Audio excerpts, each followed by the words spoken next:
this ain't no kids film. This is a hard R, hugely raunchy, completely adult take on modern kids films. Probably not kids films per se. What I should say is modern animated films, such as the ones made by Disney and Pixar and DreamWorks, and probably to a lesser extent Illumination and Blue Sky, since I just brought up both earlier.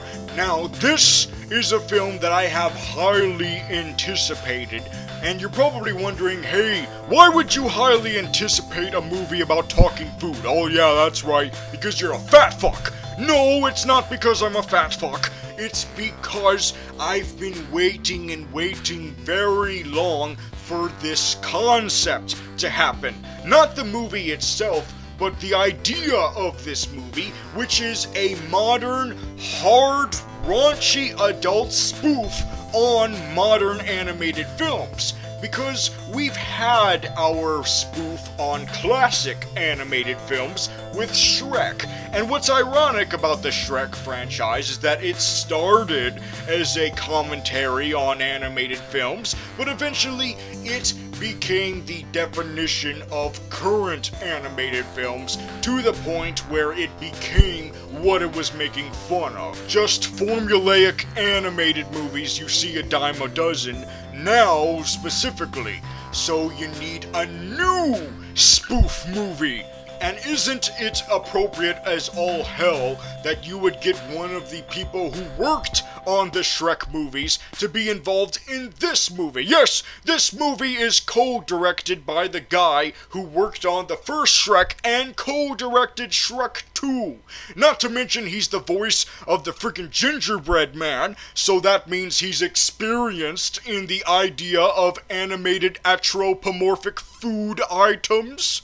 And I think I am the right age bracket for this, because I grew up watching Shrek and thinking that this was the pinnacle of spoof movies on animation, of animated spoof movies, only to grow up and realize that you can push a lot harder on spoofs more than what Shrek did, and you can push the button a lot more on the adult themes. And not to say that Disney doesn't do that too. No, they push adult themes all over the place all the time. But there comes a point where you just feel like they really want to do the adult themes. I mean, I know they keep trying to sneak it in, you know, with that bishop and the Little Mermaid who had the erection. But this movie is like, hey, let's just have that all be all out in the open. And of course, the idea of adult animation is nothing new, especially to TV, you know, with The Simpsons. And so we've had that ever since, and we've gone up from that. You know, South Park is a classic example, and so is Family Guy, and Beavis and Butthead. And now you have modern examples like Rick and Morty and BoJack Horseman, and tons and tons and tons and tons of anime, but you don't really see adult animation that often in the movie theaters. They're very much underground stuff, you know, like Fritz the Cat. Is Fritz the Cat mainstream? Tell me that Fritz the Cat is mainstream. No, it's not. I'm pretty sure only like 1 out of 10 people are aware of Fritz the Cat. So the only few mainstream animated movies for adults that you would see in the theaters are the ones that are tied in with the adult animated TV shows, like the Simpsons movie, and the Beavis and Butthead movie, and the South Park movie. So it's probably a serious one, like Scanners Darkly, or whatever the hell that movie was, or Nine, you know, and even that movie seemed like it was trying to disguise itself as a kid's movie with how it looked, while at the same time having those adult themes implanted into it. But no, finally we have a hard R raunchy comedy movie that goes all the way with this concept. They do not hold back whatsoever. Last year, we had an animated film that is, of course, another one of those underground stuff that had a very limited release and very short time in the theaters. I wasn't even aware of it until after it left theaters, and that was Hell and Back. Hell and Back was a movie that was also a hard R, raunchy animated comedy film, but it was only raunchy and R-rated in a few aspects. Really just in the language. And because of a couple of boobies, but they're not even human boobies. They're demon boobies. Because the movie is about a couple of guys who go on a journey to hell to save one of their friends from Satan, and that description is a lot more badass and awesome than what the movie wound up being, because the movie is very underwhelming, and I think that's because they were holding themselves back. But do I feel that this movie holds itself back? Hell no! This movie goes all the way. It doesn't give a fuck if it's gonna risk everything for the sake of this movie. If it's gonna risk all of the money that it takes to make this friggin' film. Because yeah, at first I thought that because of this film being hard R, that would mean it would have a very limited budget. Because there wouldn't be that much trust in the project. It would sound like too much of a risk. And so I thought that would mean they would hold back on the animation. But no, not up to the caliber of Pixar or DreamWorks, of course. But it does feel like it's above other movies I've seen. Like, it's way above Ratchet and Clank in terms of animation quality. And so that makes it all the more surprising that they really gave it all they got in terms of making sure that they fully utilized the idea of making an R-rated animated film. Because they wanted to be like, okay, we gotta give every single reason to make this an R-rated movie. We gotta put a lot of drugs in it. We gotta put a lot of language in it. It's not like Hell and Back, where they only did rough language and that was it, nothing else, or hardly anything else. No, this movie does everything. It does drugs, it does racial humor, it does religious humor. Oh, it bashes religion as all hell, just oh my fucking god, all the religion stuff. And before you get a little bit iffy on this, like, wait a minute, they bash religion? Honey, they bash all religion. It's equal opportunity here. Christianity, Judaism, even Islam, like that one got me a little scared. Like, oh God, Islam even went there. Holy fuck, you've got balls of steel, and they're probably anthropomorphic balls of steel.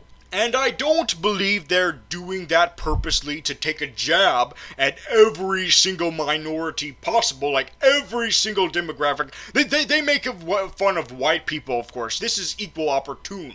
And I think the point of that is to show that everybody deserves to be made fun of. Not just certain people, everybody. So they do that to everybody, every single person.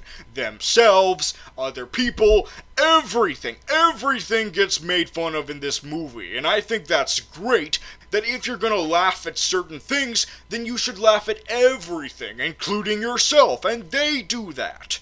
And I'm not even done listing off all the things that they do to warrant this film's R rating. No. Sexual themes? Oh god, this film is up the wazoo with sexual stuff all over the goddamn place. Just sex is like a continual running theme in the movie. Just sexuality, having sex, especially at the end. Holy fucking shit. You know, that just adds another good reason to see the movie if you want to go on a diet. Because this movie not only makes you feel like going on a diet, because you don't want to give harm to the poor, innocent, anthropomorphic food, but also because you never know how much sex they're having when you're not looking and you're like, I don't want to eat something that just had sex all over the place and is covered with the sex juice. So anyway, I imagine Disney probably saw this movie and are like jealous as all hell because like, oh man, they get to have their adult themes all out in the open and we have to suppress ourselves. Oh, we have to suppress ourselves so much. And also, it's probably not going to be that unique anymore when animated movies get to put in these innuendos anymore because it's like, oh, that is cute. Oh, it's cute how you're just putting those innuendos in your cartoons when we've seen them like all out in the open in here, just spread eagle, just letting their adult themes just hang all over and dangle all over the place, loose all out in the open for everyone to see, just expose it to everyone, including the kids. But that's only if the adults were stupid and didn't see all of those bajillion warnings. But the movie is not just here to utilize the shock value of R-rated animated hijinks, it's also here to commentate. Shrek was very much a commentary on the princess fairy tale type stories that were very much the main type of genre that animated films went through for a very, very long time. And they still do that. That is still a consistent genre that stands the test of times. But Sausage Party is here to commentate on a current theme that started up in the late 90s to early 2000s. Non-human things acting like humans. And of course, I know we've had that for long before the 90s, but ever since Toy Story came out, that was very much the main thing to do, is take non-human things and give them human qualities. And of course, the main go-to one, of course, is animals all over the place. But thanks to Toy Story, we got a little bit more creative in our choice of non-human entities to make human, such as inanimate objects. And of course, you already had the brave little toaster, but stop giving me these rebuttals. Thanks to Toy Story, you also looked towards cars and ceramic garden gnomes, and as of recent, of course, emotions. So this movie was very much going off of that mentality of looking for something you wouldn't normally anthropomorphize, something that wasn't animals, something that was inanimate, and so that's what they did with food. Now, before I can say anything further on this subject, I must admit this has not been the first time this has been done. You know, the idea of anthropomorphized food that have to deal with the threat of getting eaten by humans. This has been done before in Cloudy with a Chance of Meatballs 2. Not the first one. There was no anthropomorphized food in that one. No. Just big giant food that fell from the sky. But in the second one, that's when they gained sentience. That's when they gained faces and feelings and thoughts and emotion. And the whole movie was about them saving the anthropomorphized food from getting eaten. The threat was always looming in that film of them getting eaten, but they never actually showed it. So that's why it was the perfect opportunity to make that the subject of this movie. This has now opened the doors for all the possibilities that could come from this.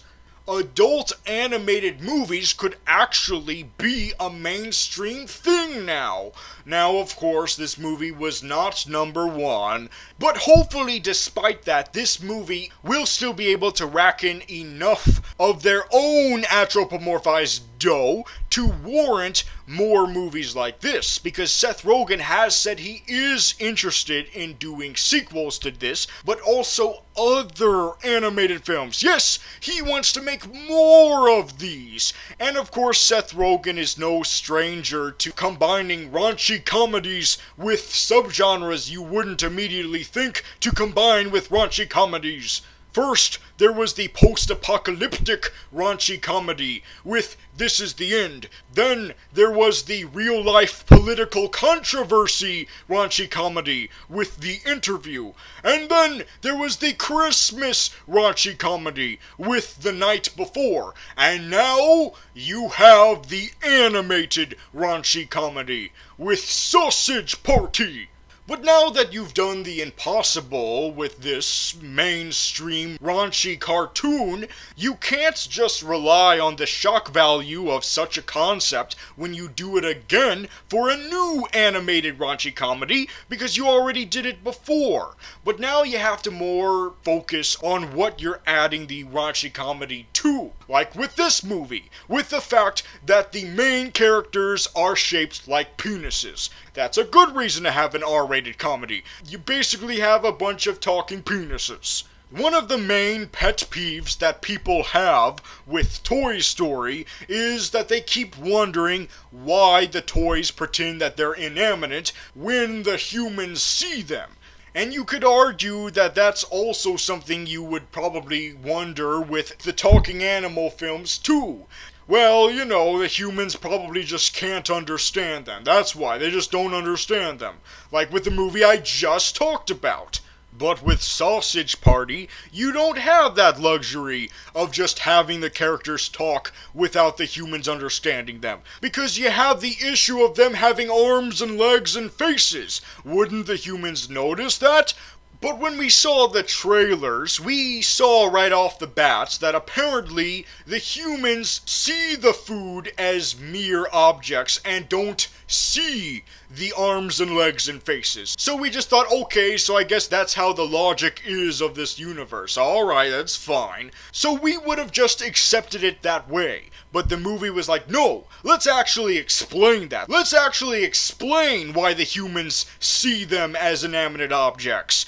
Now, this was a concept explored a little with the Lego movie. You know, the idea that the Legos are in a different plane of existence than the humans.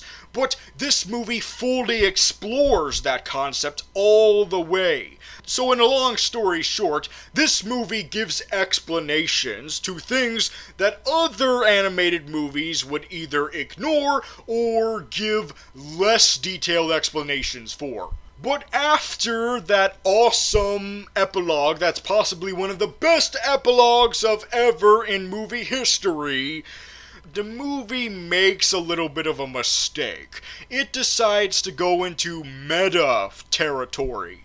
And I'm fine with meta humor. I really like meta humor. Deadpool is awesome, even though he didn't invite me to be in the movie. Instead, I went for the subpar Fox Marvel movie of the year.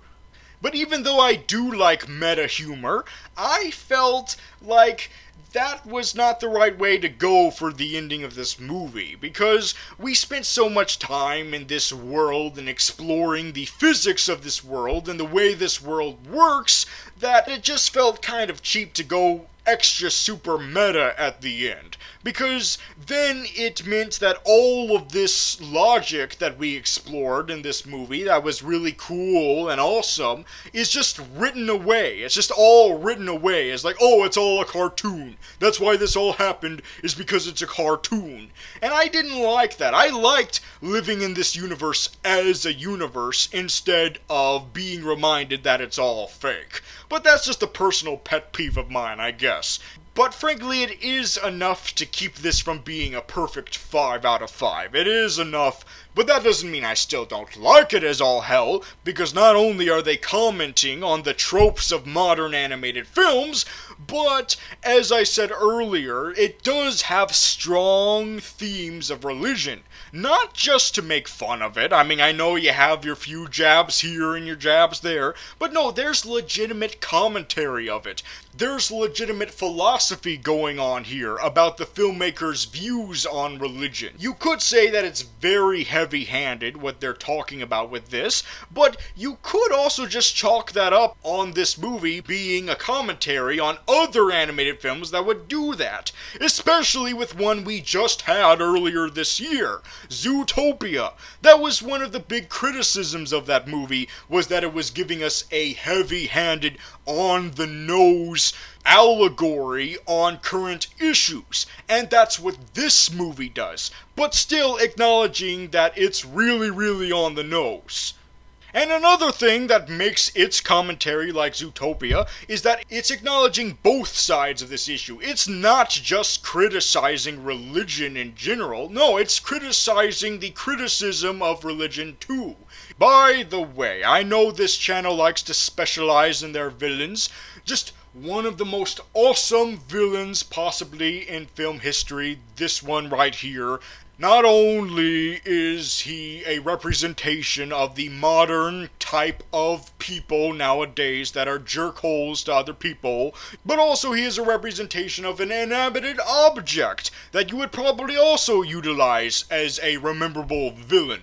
And this is just one of the most awesome villain evolutions of all time. Much better than the evolution of young Anakin to Darth Vader. Yes, I'm not going to give away who that villain is, because this is an evolution you need to witness for yourself. So, like I said, the ending is what keeps it from being a 5 out of 5. I'm gonna give it a 4 out of 5. I know sometimes I like to put the points there, the point, like 4.5 and stuff, but since apparently this may possibly be my last batch of reviews in all of eternity of my existence, because I might die along with everyone else in the next few minutes, I'm gonna keep this as whole number, so 4 out of 5. Now you might be asking me, 4 out of 5 what? Because I usually use foods from the movies as a point system, but the thing is, this movie is nothing but food, like food all over the place, so what the hell am I gonna use? So instead, I'm just gonna use a human instead as the point system. But since that's too broad of a spectrum to use, because that would be like saying, 4 out of 5 foods, and then that's too broad. So instead I'm going to specify it down to druggies voiced by James Franco. Yes, 4 out of 5 druggies voiced by James Franco. So let's move on to the next movie. And of course, this is going to be a huge letdown in comparison, because this is Pete's Dragon. So, Pete's Dragon. Okay, is everyone done fighting each other? I think I'm all petered out. No, I still will keep fighting. I just need 5 minutes. Can't you guys see? We're all equally matched. Speak for yourself, I've still got energy in me. I just need to get some Dunkin' Donuts first, have a break. Well, we still need to all quit this before one of us even dies. I think that already happened. What? I think someone's dead. Who, Dark Overlord? Who's dead? This little squid thing. No! No! No! No! He was with me during all the good times and the bad, when I was reviewing all those movies, and he was there. Don't go, little squid thing! Don't go! First I lost Trevor Slattery, now I have to lose the squid thing! And this is gonna keep happening. We are all supervillains, okay? We all want the same thing. To see superheroes perish. Not each other. Don't you understand that, Papa Midnight? You're right. We need to all come together for a common cause. Is that agreed upon, Rebel Warriors? Agreed. And you too, Suicide Squad. Yeah, sure, why not? Good. So we're all on the same page, right? Right. So now that we set aside our differences, do you think that's a lovey-dovey enough ending to stop the end of the world? Nope. It's still ending. It's coming to the end faster than ever now. Huge explosions everywhere. All of this cataclysm. You guys are fucked. But I don't understand. If only we knew for certain. Well, when we tried to find out about the apocalypse, we asked the demon who was causing it. So maybe we should ask him again. Wait a minute. You mean to say that a demon is causing all this? Yes, he was specifically assigned by Satan himself to destroy the world. Unfortunately, I don't have the proper resources to summon him here. I know how to summon him. Hey, world that's about to end, the new Ghostbusters sucked! It didn't suck, it was mediocre. There he is, everybody! There's the demon who's causing the end of the world, right there! Ah, man, I fell for your trap. You tricked me. So it's you who's causing the end of the world. Why? Because, silly, I already told you mortals 10 billion times already. It's time to stop complaining, because the end of the world is about to happen and all of your asses are gonna be obliterated. Oh no! Oh my Lanta! I never got to watch the My Little Pony movie. Caliban is afraid! Caliban is afraid of dying! Well, at least we get to go out together. Isn't that right, Rocco? You know it, Biebs. Wait a minute, stop all this! Listen to me, clown! You told me that if I got this world continuing to do what it was made for, then you would stop the apocalypse. And that's what's happening. Blob is reviewing a bunch of movies from the summer as we speak. This world is fulfilling its purpose. What? It's not just that the world keeps reviewing stuff. They need to do it in the right way. Hey, what way is that? Sorry. Your time is up. The world is about to end right now.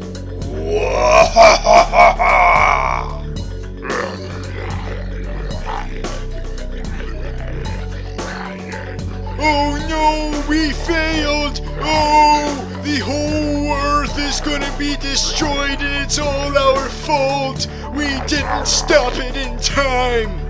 Now hold on, supervillains! Like Graviton said, we are all in this together! Yeah, if we're gonna go out, then we might as well go out fighting! And that's my rating of Pete's Dragon. I kinda regret watching the original Pete's Dragon first in preparation for this one, because the first one was way more rememberable than this new one. The main reason why I did it was in case they might have like homages to the first one in this new one. But nope, pretty much it's completely different film. They didn't even attempt to adapt that much from it. There's just this mother figure lady and the mother figure lady's dad who all believes in dragons, and this douchebag who wants to use the dragon for money, and of course there's Pete and this little cozy town, but that's pretty much it. It's not really that much like the original, and I think that's a shame, because after watching the first one for the first time ever and then following up with this movie, the first Pete's Dragon is weird as all fuck. Like, really weird and ludicrous and just not my cup of tea. it's way more memorable than this movie. Like, it has more of a personality than this movie. This new movie is just bland. You know, it's very much appropriate that they gave this movie a very dark gray color palette, because that's what this movie is in a nutshell. It's just gray and bland and unrememberable. And the old one is probably gonna stay stuck in my head way longer than this movie ever will. It's got personality, it's got pop, it's got things coming out of it. Mickey Rooney is way better than Robert Redford.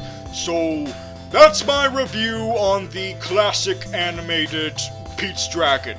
Way more memorable than this new grayness. Now let's move on to the final review of the summer from me. The final kids movie to talk about for summer of 2016, and possibly the final movie anyone will ever talk about in this universe, because I think it's about to end, and that of course is Kubo and the Two Strings.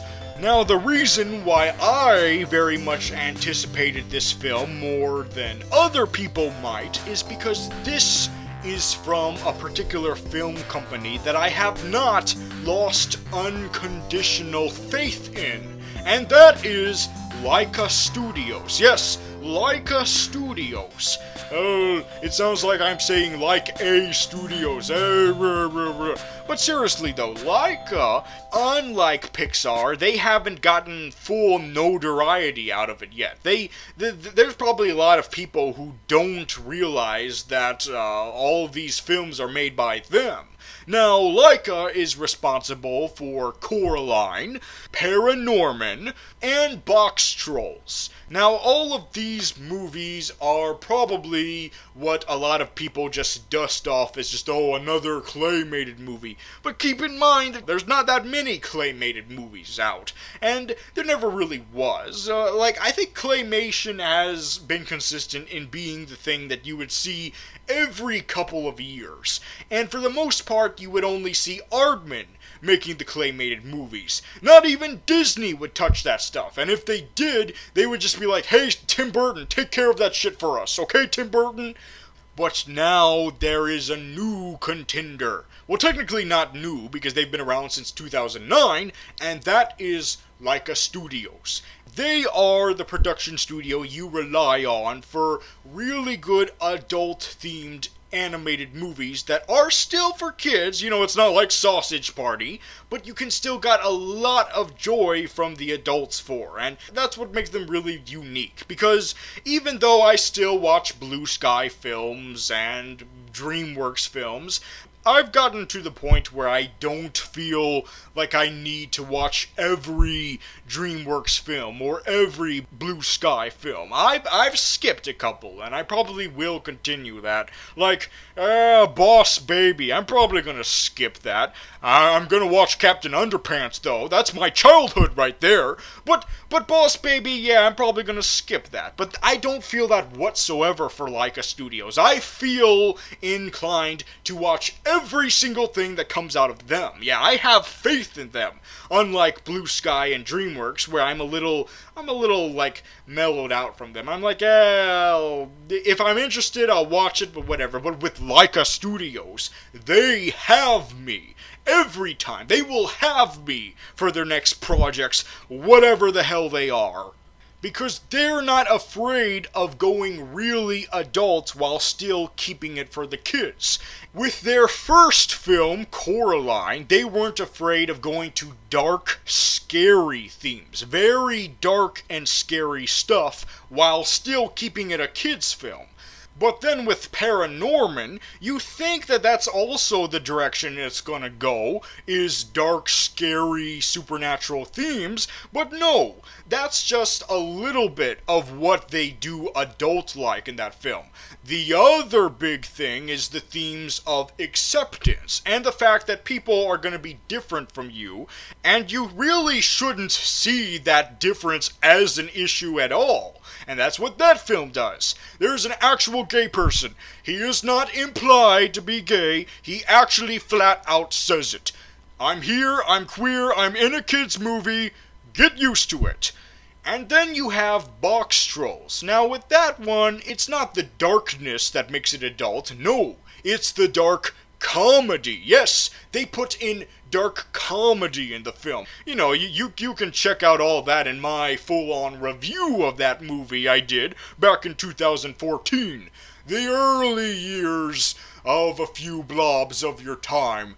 Back when I didn't know we were about to all die in a horrible apocalypse. So you've got the themes of horror and acceptance and dark humor, so what's going to be the fourth adult theme to tackle? Well, this adult theme for the latest Laika film, Kubo and the Two Strings, is tragedy. The feeling of loss. Now, this is something that we have in all the Disney films, just about all of them. Like, one of the main criteria of being the protagonist of a Disney animated film is to make sure you have at least one dead parent. 2 is a bonus, but as long as you have 1 dead parent, then congratulations, you qualify as a Disney animated protagonist. But with a whole lot of them, it's very much of a passing subject. I mean, Frozen barely acknowledged the fact that they have dead parents. And Big Hero 6 tried to make that the main crux of the movie, but there felt like there was a lot of distractions in that case. But with this movie, there is no distractions. And when you think there are distractions, it turns out those distractions are actually the issues of loss in disguise. You see, with Kubo and the Two Strings, you have a movie about ancient Japan. You know, it's very much in the distant past of Japan.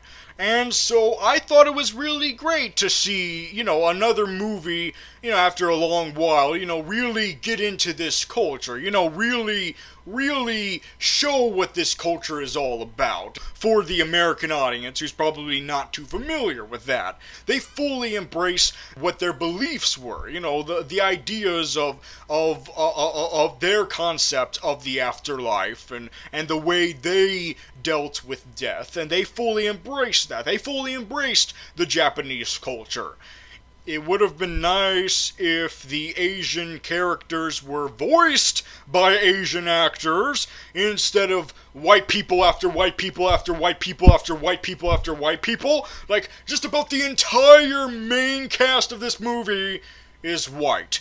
And that's especially head-scratching considering all the recent controversy. I mean, you would have thought that they would have felt like, we just realized this movie is really white in the behind the scenes sort of it. I mean, it's all Asian on screen, but behind the scenes, oh, it's like a blizzard. Just white everywhere.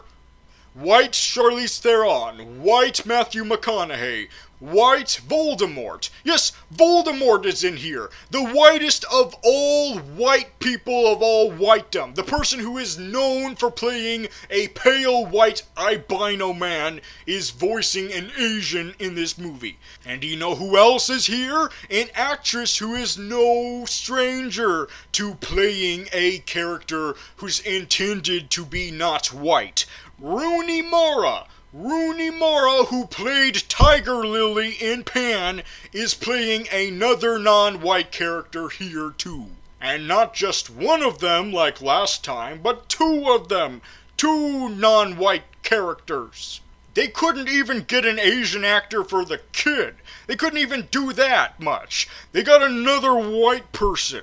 And you would think that of all of the roles in that movie, that would be the one that they would get an Asian kid for, you know, because, you know, they're just starting out, and this could be their big break, but they were like, no, let's just get another white person. You know, Big Hero 6 was criticized for being an opportunity for a full-on embracement of Asian culture when it turned out that it was just like 2 Asian people out of the 6 and one of the characters wasn't even fully Asian, so like an Asian and a half out of these 6 main characters. But at least with Big Hero 6, they were honest with who was white and who was Asian. You had several chances to cast Asian people, and you passed it up every single time.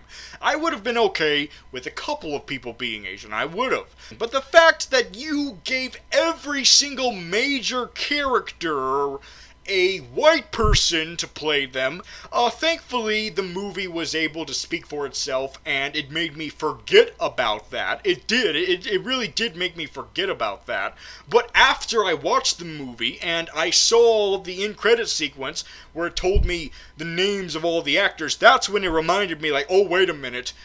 This was all white. This was an all-white cast, and yes, I know you're going to say, well, there are Asian actors in the movie. You know, there is George Takei in the movie. But the thing is, George Takei basically voices an extra in the movie. His character plays no major role in this movie whatsoever. He's just there to give a little bit of exposition. He's not a major player in this movie. All the major players are voiced by white people. And so the only actual Asian actors are just playing bit roles. And so you really should have casted more Asian actors in here. You know, there's no excuse why every single major character in this movie is white. I'm sorry, no excuse, alright? I know Disney might have been able to cast a full-on Asian cast in their Mulan movie because they could afford it, because they're Disney. I know the biggest defense right now is that you want to get people in the seats and stuff, but, you know, you're like a studio, so you should have used your resume to get people in the seats, not just go by celebrity power. And so let's move on to what I like about the film, and that, of course, is what I said before. They want to hit hard on adult themes with each of these projects. And with this one, it's the sense of loss. Because that's what kids have to deal with, just like with the other things. You know, kids are going to deal with scary things, and they're going to deal with things that make them different than other kids. And another thing they're going to have to live through is loss. The sense of loss, whether it be the loss of a parent, or the loss of a pet, or the loss of a relative, the loss of a friend. They're going to deal with loss no matter how big or small it's going to be. And the thing with a lot of kids' films is that they do try to deal with that, but a lot of them have that obligatory scene where a dead character comes back to life, and it's all happy. And this movie hints at it at first at the end, and I was a little bit scared of that. I was kind of scared that they would take the things that we lost in the movie, that the character lost in this film, and then they would just magically grant it back. And I was really hoping, like, let's not do that. Let's not work so hard to this build-up of losing things just to grant it back to him.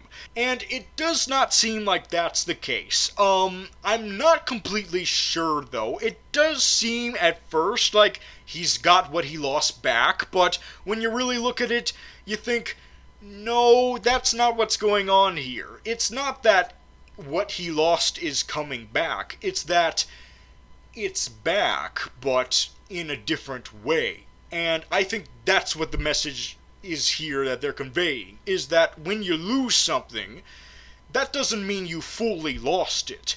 You can still have it as a memory. They're not fully gone as long as you keep them in your memories and you never forget them, you know? This is a theme that the movie The Book of Life tried to explore, but it didn't fully get there because the characters you lost in that one came back, and the characters that you did lose permanently, they barely acknowledged. So this film does a better job at exploring that theme. Allow them to live on by carrying their legacy, you know, doing things for them. That way, they never really are gone as long as you look back at them, you know. Now, granted, this movie does explore the concepts of people coming back, but it's not in the ways of resurrection. It's more like prolonged life after a death. You know, like, you died, but you're still living because you didn't completely die. The magic is keeping you alive. But once that thing that keeps you alive is done, then you're dead. And that's what this movie shows him. You might have postponed it, but it's still coming. It's just gonna come later, and it eventually comes. And so now you have to deal with the fact that it's gone. So that's what the movie is trying to show us, that overall, memory is the most powerful thing you can have, because that's how you keep your loved ones with you. And when you're gone, then you pass that memory down. You keep passing that memory down. You pass down your memory too, so that you can live along with them in the memories of new peoples. You're always gonna be there in memories.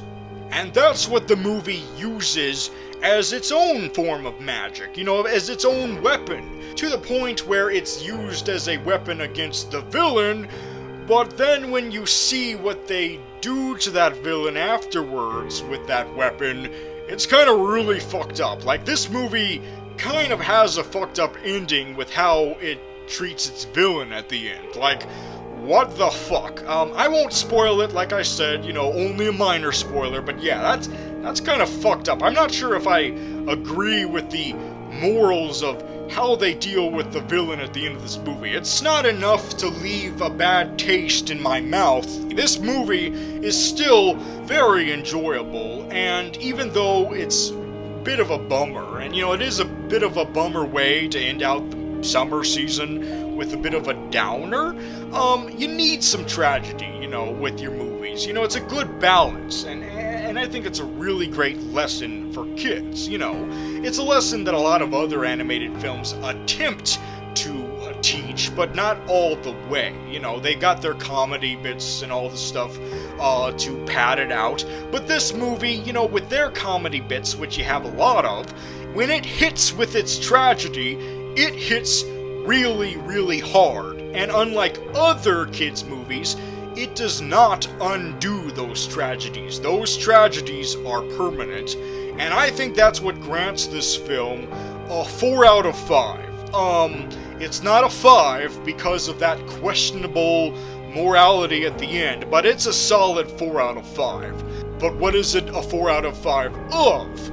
Well, I would say rice, but that's stereotypical, but then again, that's the only food that's in the movie other than fish, so I'm gonna say raw fish that they don't bother cooking. And I know that eating raw fish is normal, and a lot of people do it, but I'd be like, you know, you can never be too safe with fish, alright? I'll cook it or leave it, alright? Cook it or leave it, alright? So, 4 out of 5 unsafe, uncooked fish.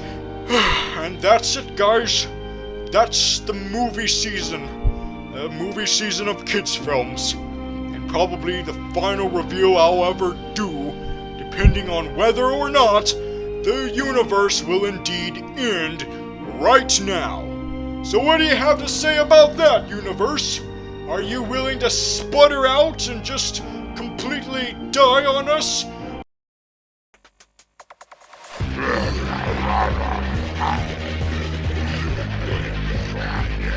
Let's see how far the demon falls from the hell! By the power of Steppenwolf, I damn you back to where you came from. Caliban is beating the shit out of this violator. Oh no, one of the violators stabbed Caliban. Caliban will not take that sitting down. Hey, Rocco, do you know what I noticed about this violator? What is it, babes? He has no dick. Right, unlike us, who have giant dicks. Ah, you think you're so tough, don't you? Well, guess what? This town ain't big enough for 2 giant-mouthed monster bug creatures. Take this, annoying asshole. You know, back when I had my powers because of being possessed by a witch, this would have been really easy. But you know what? I like this challenge of just using my regular human skills. Us Australians gotta stick together. I will randomly drink to that. Did I do that? Did I do that? Look what you did. This one is in perfect condition for the collection. Oh, but soon it won't be. Oh dear. Boom, headshot. Boom, headshot. Boom, headshot. Oh, this is turning me on. Please don't. Well, I guess I better end on a high note. This song is a cover of Beatles songs that I did not know was a Beatles song. So now I'm about to die along with every other villain in this universe unless a demon decides otherwise. Did you see that, guys? Look at all that. We did that together. Can you see what we can accomplish when we fight together? Yeah, mate. It's beautiful. But we are not out of the woods yet. There's still one violator left. Which one is that? Me! Oh, shit! So, you guys defeated all of my brothers and sisters. It appears that way, yeah. Cowabunga! Well then, I have one thing to say to you. Why the hell don't you just accept your fates? Because we earned it! Didn't you hear, Blob? And if you help us free all of these people, they will review stuff too, alright?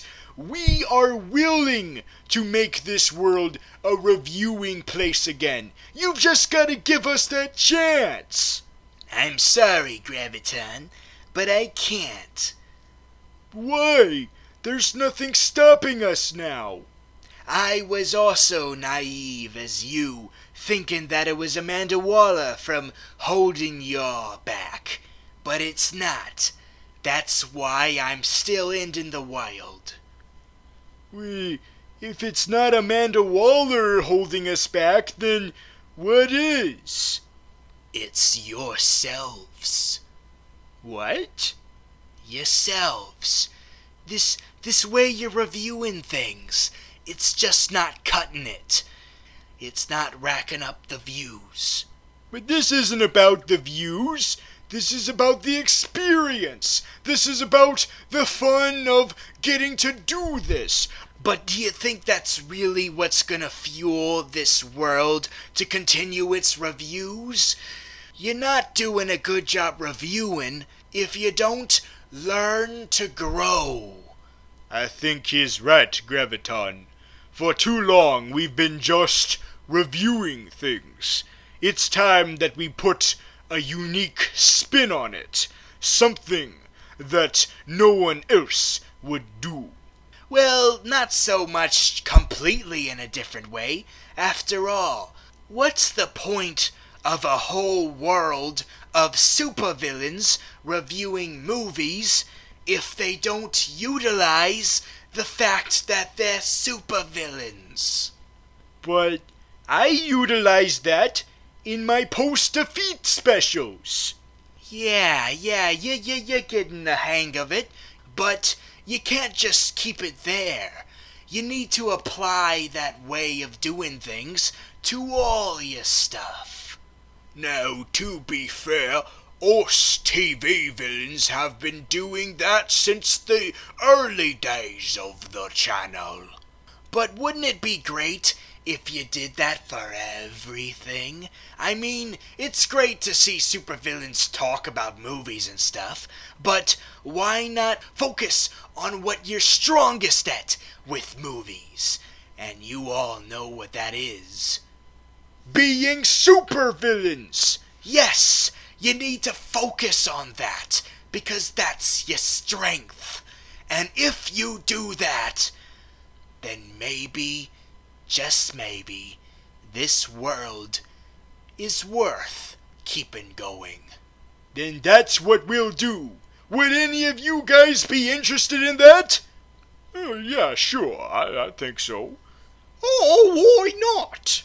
If it keeps the world going. Did you hear that, clown? We're all willing to change. Are you? I don't know, man. I promised Mount Bolgia that I would give him a whole bunch of supervillain souls. Really? There's no other way? But then again, he's always really loose on how many cells he wants. Maybe he'll settle for just one. Well then, I guess I'm willing to make that sacrifice. No, I'll make the sacrifice. No, I'll make the sacrifice. No, I'll make the sacrifice.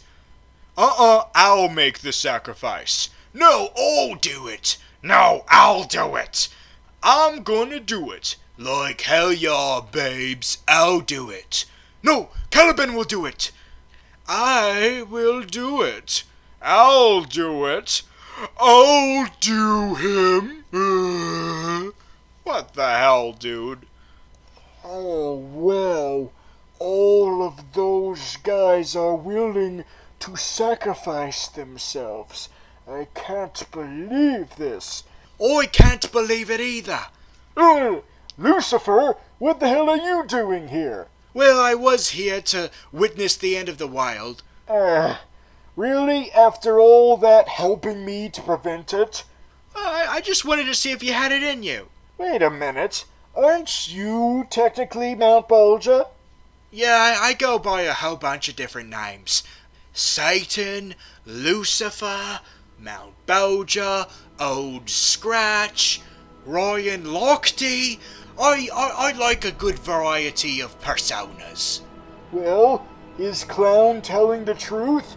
Will you really settle for just one soul? Yep, just one soul. I volunteer. Really? You would do that? Yes, I would. Well, if you're willing to do it, who am I to get in your way? Oh, that's right. I'm Lucifer. Well, here it goes. I volunteer! Wait, what? Yes, I volunteer! Well then, come on down to the sacrifice is right. Well, you need to get me the fuck out of here first. Oh yeah, I can do that with a snap of my fingers. Snap! Are you sure about this, Blednovsky? I've never been sure, Graviton. But Blednovsky, I've already lost so many people. I can't lose you too. Weren't you listening to Blobs' review of the final summer film? I will live on in your memories, in everyone's memories. Caliban has no idea who the gas mask man is. Well, no one asked Caliban now, did they? We will tell your story, Blednovsky. Well, it's time to go. Are you ready, Ben? I'm ready. But if I'm gonna say my final goodbye to all my friends, then I need to do it in the formal way. Without this bloody gas mask. That's better. Goodbye, Graviton. Goodbye, fellow supervillains. I bid you adieu. But just remember this. Hell won't be that bad for me, because I actually prefer it over the living world. Because in the living world, you're gonna have to deal with Damien Dark as a regular character on the Legends of Tomorrow. Fuck that noise. I'm going to hell, bitches! Congratulations, assholes! The apocalypse is postponed. You get to have the world just a little bit longer. Don't fuck it up! Did you hear that, everybody? The world continues!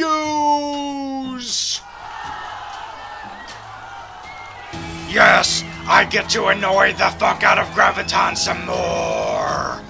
Our big dicks live to tell the tale. Hell yeah, they do. We have talking dicks. Well, not literally, it's a figure of speech. Aww. Yippee-ki-yay, motherfucker! I love it when a plan comes together. Hey, June. I heard you like traveling through space. Care to join me on an adventure through the stars? You know, we can have a Fifth Element type adventure. Sorry, Harry, but you're gonna have to ask someone else who's played by Cara Devine. Fine, I'll ask the mermaid from Pan. Oh, this is giving me an orgasm. Huh. Well, what do you know? All we had to do was have a change of pace. Did you hear that, Seth Rogen? This causes for a celebration. Holy shit! The world isn't falling apart anymore. As if that helps me any. At least if we were all dead, I wouldn't have to keep planning all this shit. Well, look at that, gentlemen. The world continues to exist. Let's keep not giving a fuck. Already done. Hey, Galactus. What is it, Parallax? The Earth is no longer under control of Amanda Waller. That means we can go back. You go on ahead, Parallax. I don't care. I just want to keep eating. But what about your diet? Fuck the diet. I want to die happy. Ho-ho! You did it, Graviton! You did the impossible and prevented my vision! Vandal Savage? But I saw you in the future! What are you doing in the present? Hey, I'm Vandal Savage! I exist during all time periods! Where the hell were you during all this? Up. A true big bad never reveals his contrivances. So, what are you gonna do now that the Earth will keep on turning? Well, one of my friends has an unfortunate personality disorder. I want to see if I can talk him through this unfortunate experience. Huh? One of Graviton's friends has a personality disorder, huh? Well, I feel sorry for whoever the hell that is. Isn't that right, Mr. Glass? Yes, it is, Mr. Baron. Isn't that right, Octopus? Yes, it is, Mr. Glass. Isn't that right, lisping guy from the Kingsman? That's right, Mr. Baron. Yes, that post-defeat special is gonna be very soon. So all that's left to do is get everybody out of this prison. Yeah, we could get them all out. Or we could go to the party van first. Party!